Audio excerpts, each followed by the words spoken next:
WWE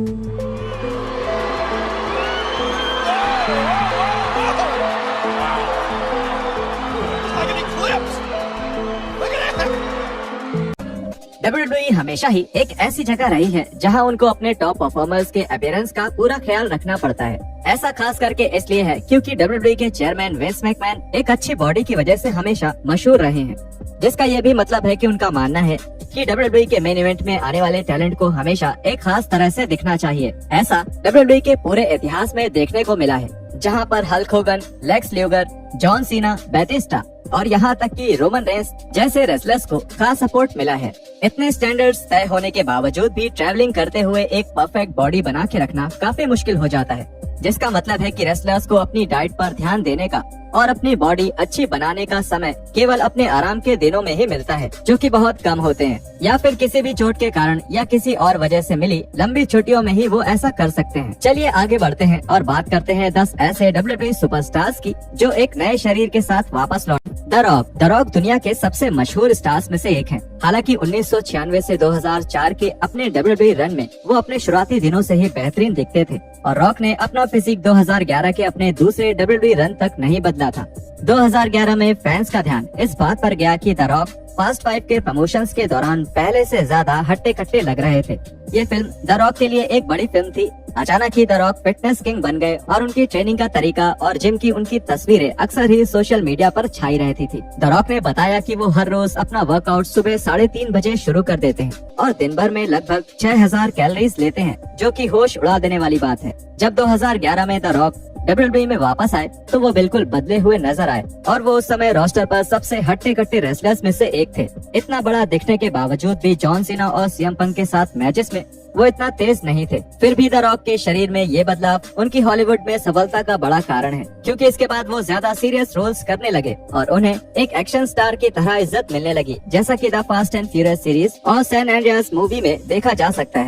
Mick folly कभी भी अपनी शारीरिक बनावट की वजह से नहीं जाने जाते थे, जिसका मतलब था कि उन्हें WWE में ऊंचाइयों पर पहुंचने के लिए अपने करिश्माई अंदाज और स्टोरी टेलिंग के भरोसे ही रहना पड़ता था, जो उन्होंने बखूबी किया भी और एक से ज्यादा बार WWE का टाइटल जीत कर दिखाया।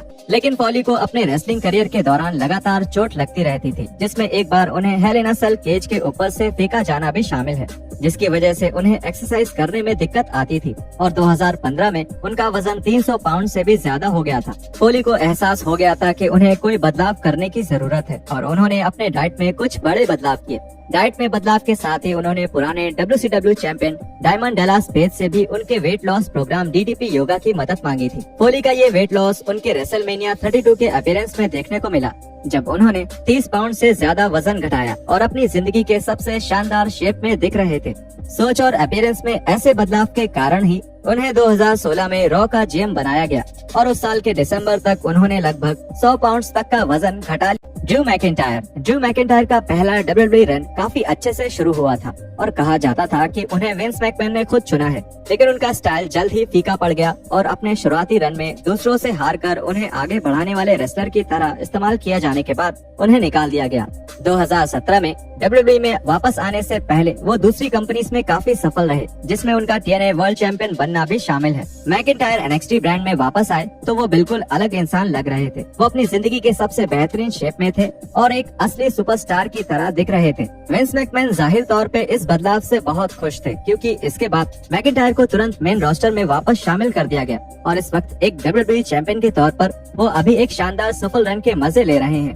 मैकिंटायर ने ये बताया था कि WWE में अपने पहले मौके के दौरान उन्होंने अपने बॉडी और फिटनेस पर ज्यादा ध्यान नहीं दिया था, लेकिन जब उन्हें रिलीज किया गया तो उन्हें इसका एहसास हो गया।